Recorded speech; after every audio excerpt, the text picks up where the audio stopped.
নমস্কাৰ। আজি মই হোজাই জিলাৰ আপোনাৰ বেলতৰা ৰাস্তাত বৰ্তমান উপস্থিত আছোঁ। মই দুজনমান আমাৰ কামপুৰৰ দুজনমান ব্যক্তিক লগ পাইছোঁ। তেওঁলোকৰ এটা ফেমিলি লগ পাইছোঁ। গিৰিয়েক ঘৈণীয়েক হালে চকুৰে নেদেখে। পোৱালি দুটা আছে, দুইটাই ধুনীয়াকৈ চকুৰে দেখে।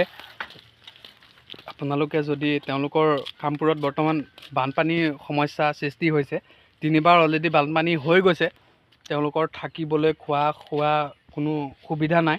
তাৰ বাবে তেওঁলোক আহি আমাৰ সুদূৰ হোজাই কাকিত আহি উপস্থিত হৈছে। মই বাৰু বেছি নহয়, মই টমটম এখন চলাওঁ। বহুত ডাঙৰ ধনী বাৰু মানুহো নহয়, টমটম চলাওঁ। তেওঁলোকক মই অকণমান সহায় কৰিবৰ কাৰণে আগবাঢ়িছোঁ, যিমানখিনি পাৰিছোঁ আৰু। আপোনালোকেও যদি আমাৰ কাকি হোজাই ইউটিউবাৰ হওক